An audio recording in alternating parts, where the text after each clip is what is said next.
अस्सलाम वालेकुम, welcome back to my YouTube channel. मेरा नाम डॉक्टर हेरा अलवी है और मैं एक कंसल्टेंट प्लास्टिक सर्जन हूँ। I post information about plastic surgery and skin care on this channel and my goal is to help people maintain and enhance their natural looks through the modern approach. आज का topic एक बहुत requested topic है। काफ़ी सारे लोगों ने मुझे कहा कि anti ageing skin care routine के बारे में बताएं कि किस तरह से की जाती है और क्यों ज़रूरी है।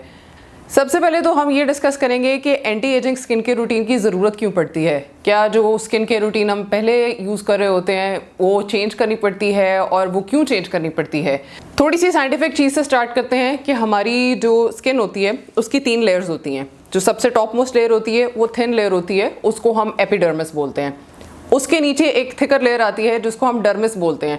डर्मिस के अंदर हमारी कोलेजन होती है, इलास्टिन होती है, जो कि यंगर एज में हमारी स्किन को प्लम्प, यूथफुल और रेडिएंट बना रही होती है।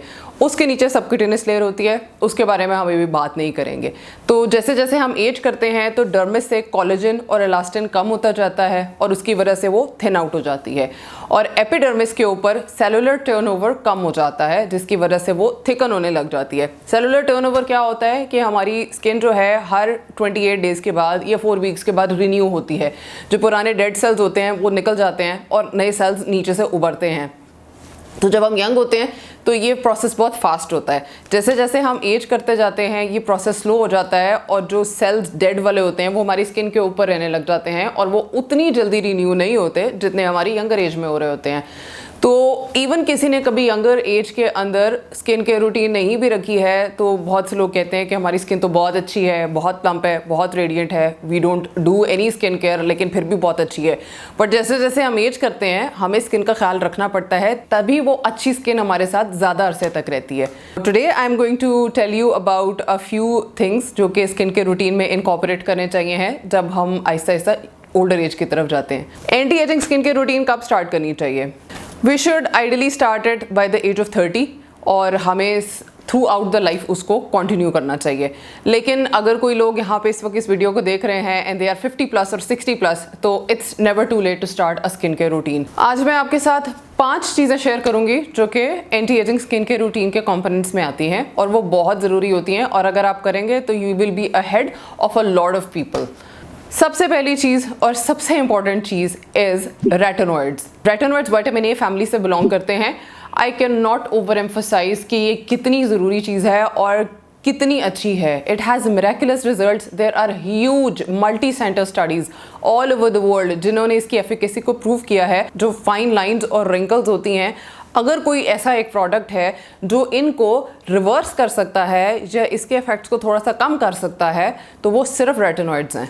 फिर हमारी स्किन की सबसे ज़्यादा एजिंग होती है सन की वजह से, जिसको फोटो एजिंग कहते हैं। धूप लगती है, सन की रेज आती हैं, उसकी वजह से हमारी स्किन की एजिंग होती है, उसको भी ये रिवर्स कर सकता है। उसके अलावा स्किन पे जो हाइपर पिगमेंटेशन आ जाती है ये उसको भी इम्प्रूव करता है। इसकी 2 टाइप्स होती हैं। एक आपको डॉक्टर देते हैं जिसको रेटिन ए बोलते हैं, दूसरा जो है रेटिनॉल्स होते हैं जो आपके पास ओवर द काउंटर अवेलेबल होते हैं। जो डॉक्टर देते हैं वो थोड़ी सी ज़्यादा पोटेंट होता है, ज़्यादा जल्दी इफेक्ट करता है, और जो ओवर द काउंटर होता है वो कंपैरेटिवली लेस पोटेंट होता है और ऑब्वियसली उसके फिर साइड इफ़ेक्ट्स भी थोड़े से कम होते हैं। और हमने किस तरह स्टार्ट करना है कि हमने रात में यूज़ करना है और एवरी ऑल्टरनेट नाइट पे यूज़ करना है पहले हफ्ते में। फिर अगर आपकी स्किन टॉलरेट करती है तो आप अबाउट 5 टाइम्स अ वीक भी यूज़ कर सकते हैं। बहुत से लोग होते हैं स्किन केयर रूटीन स्टार्ट करते हैं जैसे कि जी हमें फ़ौरन से पहले रिजल्ट आना चाहिए कि 5 दिन हो गए, हफ्ता हो गया, हमारी स्किन में कोई चेंज नहीं आया। ऑनेस्टली कोई भी चीज़ जो है, जैसे कि मैंने बताया है कि सेल टर्नओवर जो है हमारा एटलीस्ट 3 to 4 वीक्स के बाद होता है और जब हम थोड़े से और एज में जाते हैं तो इवन 6 to 8 वीक्स में भी हो जाता है। तो कोई भी चीज़ जो कि 21 to 28 डेज से पहले असर करती है वो आपके लिए डेंजरस हो सकती है। यानी कि बहुत सी कंपनीज़ ये बताती हैं कि 7 डेज़ में आपको इंस्टेंट रिजल्ट मिलेगा, 14 डेज़ के अंदर आपकी स्किन बिल्कुल इंप्रूव हो जाएगी।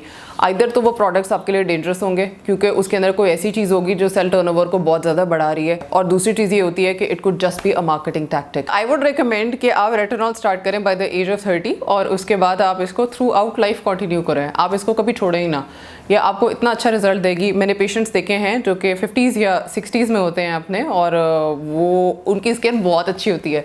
And when you ask them कि आप क्या यूज़ करते रहे हैं, and honestly most of them reply कि हम डेकेड्स से we have been using retinols. In our skin care routine. इसके कुछ साइड इफेक्ट्स होते हैं इनिशियली जो आते हैं, वो ये होता है कि थोड़ी सी रेडनेस होती है स्किन पे, स्किन पील भी होती है। बहुत से लोग उसे डर के छोड़ भी देते हैं कि आपने शुरू में परेशान नहीं होना, रेडनेस हो रही है, पीलिंग हो रही है, कोई मसला नहीं है, आहिस्ता आहिस्ता सेटल हो जाएगी। इसको हर बंदा यूज़ कर सकता है। It can be use both by men as well as women. और सिर्फ प्रेगनेंसी में इसको यूज़ नहीं करते, या ब्रेस्ट फीडिंग में भी प्रेफरेबली अवॉइड करते हैं, because it is teratogenic. Teratogenic ऐसी चीज़ होती है जो बेबी पे भी इफेक्ट करती है और उसके ऊपर हार्मफुल इफेक्ट्स करती है। तो इफ़ यू आर प्रेग्नेंट और if you are breastfeeding तो आप इसको नहीं यूज़ करें। सिर्फ नाइट में यूज़ करना है, डे में ना यूज़ करें। ये स्किन को फोटो सेंसिटिव कर देती है। फोटो सेंसिटिव क्या होती है कि सन की रेज से ज़्यादा हार्म हो सकता है when you are using this. उसके लिए क्या चीज़ होती है, उसका बहुत ही सिंपल तरीका होता है कि आपने दिन में अच्छी तरह से सनस्क्रीन यूज़ करनी है। Which brings me to my second product that I would recommend you कि आपने एंटी एजिंग में, या इनफैक्ट उससे पहले भी और हमेशा के लिए आपने इनकॉर्पोरेट करना है। And I think most of you guessed it right, it's sunscreen. Sunscreen बहुत ज़रूरी है हर एक के लिए, starting from a very younger age. Even अपने बच्चों पे भी आप यूज़ करें, बेबीज़ पे भी यूज़ हो सकती है, उनकी सेपरेट सनस्क्रीन्स होती हैं। सबसे ज़्यादा जो हमारी एजिंग होती है ना, that is due to the sun exposure. Sun के अंदर रेज होती हैं, यूवी रेडिएशंस होती हैं, और उसकी दो टाइप्स होती हैं। एक होती है UVA, एक होती है UVB। Less than 5% of sun rays जो होती हैं वो UVB रेज होती हैं, और वो कैंसर कॉजिंग होती हैं। जितनी हमारी सनस्क्रीन्स के ऊपर SPF फैक्टर लिखा होता है, 30, 50, 60 जितना भी होता है, वो बेसिकली उन रेज से प्रोटेक्ट कर रहा होता है। और फिर होती हैं UVA रेज, और वो बेसिकली वो होती हैं जो हमारी एजिंग करा रही होती हैं। UVA एजिंग के लिए होती हैं और UVB मोस्टली कैंसर कॉजिंग होती हैं। तो हमने इन दोनों से प्रोटेक्ट करना है। जो ब्रॉड स्पेक्ट्रम सनस्क्रीन्स होती हैं उसके अंदर UVA एंड UVB बोथ की प्रोटेक्शन होती है, एंड प्रेफरेबली आपने वो लेनी होती है। अब जब भी घर से बाहर निकल रहे हैं तो आपको सनस्क्रीन लाजमी लगानी है। अगर आप बिल्कुल आउटडोर्स वर्क कर रहे हैं, सूरज में वर्क कर रहे हैं, या आपको बहुत ज़्यादा स्वेटिंग हो रही है, तो आपको उसको एवरी 2 आवर्स ही अप्लाई करना होता है। बट अक्सर ये इम्प्रैक्टिकल हो जाता है कि हर 2 घंटे बाद हम कैसे सनस्क्रीन अप्लाई करें, मुश्किल होता है। तो उसका ये होता है कि अगर आप इंडोर्स काम कर रहे हैं और आपके करीब कोई विंडो नहीं है जहाँ से डायरेक्ट सनलाइट आ रही है, तो आप उसको दिन में 2 या 3 दफ़ा अप्लाई कर लें। फोटो एजिंग से बचाने के लिए बहुत ज़रूरी होता है कि सनस्क्रीन यूज़ करें। लोग कहते हैं जी हम घर में हैं, हमें ज़रूरत नहीं है, लेकिन UVA radiations as I told you कि वो थ्रू द विंडो भी आ रही होती है, और हमने उससे अपने आप को प्रोटेक्ट करना है। एक चीज़ जो हम पाकिस्तानियों में थोड़ी सी डिफरेंट है एज़ कम्पेयर्ड, हमारे पास जो बहुत सारा डाटा अवेलेबल है वो ज़्यादातर वाइटर रेसेस का अवेलेबल है। उसके अंदर ये होता है कि उनके अंदर स्किन कैंसर्स के चांसेस थोड़े से ज़्यादा होते हैं। हम जो ब्राउन लोग हैं उसके अंदर मेलानिन थोड़ा सा ज़्यादा होता है हमारी स्किन में। तो क्या होता है कि जब सूरज की रोशनी आती है तो मेलानिन जो है बेसिकली हमारी स्किन को बर्न होने से बचा लेता है। वो क्या करता है, वो मेलानिन ज़्यादा प्रोड्यूस कर देता है, हमारी स्किन को डार्क कर देता है, लेकिन वो बर्न नहीं कराता मोस्ट ऑफ द टाइम्स। लेकिन जो वाइटर लोग होते हैं जिनमें मेलानिन कम होता है, तो वो उसको डार्क नहीं कराता, उनकी स्किन को बर्न करता है। इस वजह से उनके अंदर ज़्यादा चांसेस होते हैं स्किन कैंसर्स के। लेकिन हमारे अंदर थोड़ी सी प्रोटेक्शन है, तो हम इंडोर्स काम कर रहे हैं तो हम थोड़ा सा उसको कम क्वांटिटी में भी यूज़ कर सकते हैं।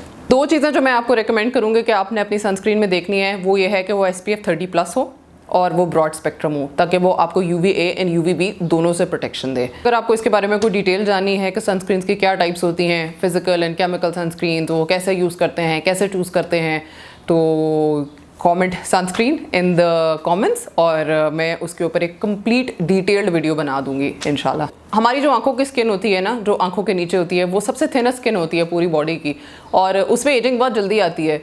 और जब हम बाहर जाते हैं तो उसमें भी जब हम आंखें, as I really want to use that word, जब हम आंखें चुनी करके देखते हैं, तो क्योंकि हम बहुत ज़्यादा उसके ऊपर फोर्स लगा रहे होते हैं, तो हमारे आइज़ के इर्द गिर्द रिंकल्स आने लगते हैं। और वो अगर आप बार बार रेगुलरली ये चीज़ कर रहे हैं तो वो रिंकल्स परमानेंट होने लग जाते हैं। तो अगर पॉसिबल है तो बाहर जाते हुए सनग्लासेस लगाएं। सनस्क्रीन तो लगानी ही है, सनग्लासेस यूज़ करें ताकि वो प्रोटेक्ट रहें और ज़्यादा फोटो एजिंग आँख के नीचे ना हो। Which brings me to my third important thing, जो कि anti ageing skin care routine में बहुत ज़रूरी है, दैट इज़ द एंटीऑक्सीडेंट्स।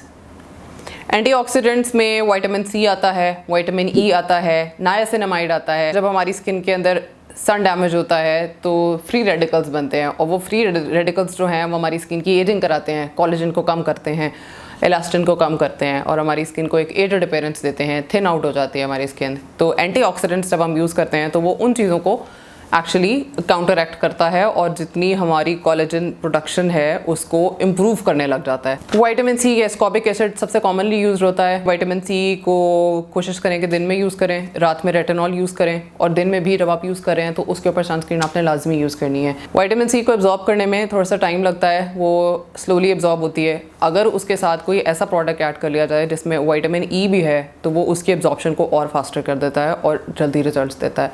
सो कोई भी ऐसा प्रोडक्ट जिसमें ये दोनों कंबाइंड है तो वो आपको ज़्यादा जल्दी रिजल्ट्स दे सकता है। स्किन केयर प्रोडक्ट से आपने ये एक्सपेक्टेशन नहीं रखनी है कि वो ओवरनाइट काम करेगा। उसको बहुत रेगुलरली यूज़ करना शुरू करें and you will ultimately see the results, और वो बहुत अच्छे रिजल्ट्स शो करता है। जो भी चीज़ मैं इस चैनल पे बात करती हूँ वो मेरा पर्सनल नॉलेज भी होता है, उसके ऊपर हर वीडियो के ऊपर एटलीस्ट 4 to 5 आवर्स का मेरा रिसर्च होता है, because medical science is a constantly evolving field.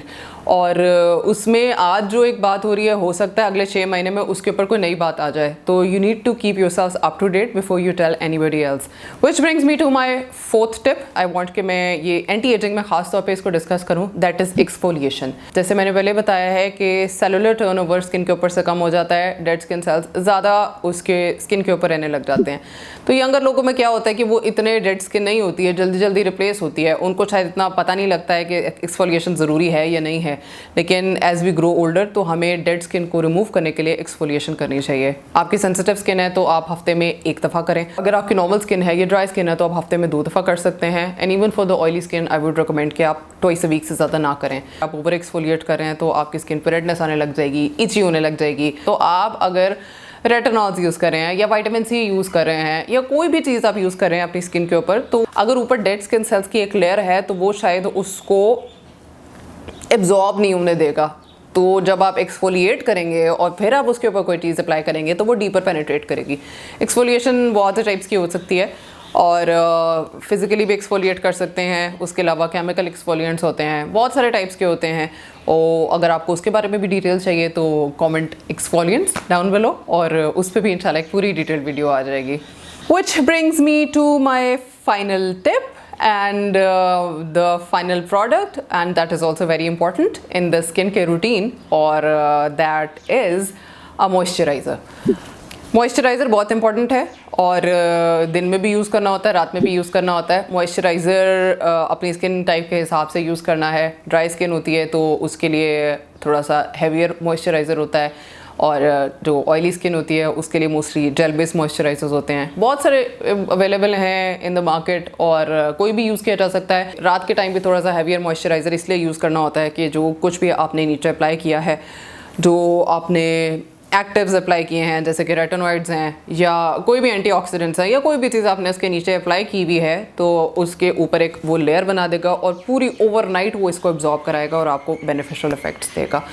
और इसी मॉइस्चराइज़र को अगर आपको पसंद है तो आप उसको अंडर आइज़ पे भी यूज़ कर सकते हैं। उसके लिए एक सेपरेट मॉइस्चराइज़र की ज़रूरत हो भी सकती है, नहीं भी हो सकती है, लेकिन आप वहाँ पे भी थोड़ा सा बल्कि ज़्यादा क्वांटिटी में अप्लाई करें and then you go to sleep and when you wake up in the morning तो आपको एक डिफरेंस नज़र आता है। इस सारी स्किन के रूटीन को बहुत रेगुलरली फॉलो करना है, कंसिस्टेंट रहना है। अगर आप कंसिस्टेंट रहेंगे तो इंशाल्लाह आपको रिजल्ट्स भी मिलेंगे इसके। बट अनदर फैक्टर्स कि आपने इसको बिल्कुल ऐसे नहीं सोचना है कि आप इसे एज नहीं करेंगे। एज हम सब करेंगे, हम एजिंग को थोड़ा सा डिले कर सकते हैं, हम ग्रेसफुल एज कर सकते हैं। अगर आप इससे रिलेटेड स्पेसिफिकली कुछ पूछना चाहते हैं या आपके कोई स्किन केयर के कंसर्न्स हैं और आप चाहते हैं कि मैं उसको एड्रेस करूं तो मुझे बता दें इन द कमेंट सेक्शन और मैं इंशाल्लाह इसके ऊपर भी काम करूंगी। Another thing that I want from you guys is कि आप मुझे थोड़ा सा एज अ क्रिटिक मुझे बताएं कि मेरी वीडियोस किस तरह की हैं और मैं बहुत तेज़ तो नहीं बोलती या मैं कोई ऐसी इन्फॉर्मेशन तो नहीं देती जो सर के ऊपर से गुजर जाती है या बहुत लंबी वीडियो बना देती हूँ या मेरी वीडियोस बोरिंग है। सो मैं इसमें से किसी भी चीज़ को दिल पे नहीं लेती। आई वांट कि ये मेरे लिए भी एक लर्निंग कर्व हो और आपके लिए भी एक एजुकेशनल सी वीडियो बने। मैं चाहती हूँ कि मेरी वीडियो ज़्यादा लोगों को तक पहुँचे ताकि सबको इससे बेनिफिट हो सके कि साइंटिफिकली प्रूवन क्या चीज़ें हैं जिनसे रिजल्ट्स मिलते हैं। So if you find this helpful please like and comment and subscribe to my channel और अपने फ्रेंड्स एंड फैमिली के साथ जिनको आपको लगता है कि वो इस वीडियो से बेनिफिट ले सकते हैं उनके साथ भी शेयर करें। And I will see you guys in the next video. Till then take care. अल्लाह हाफ़िज़।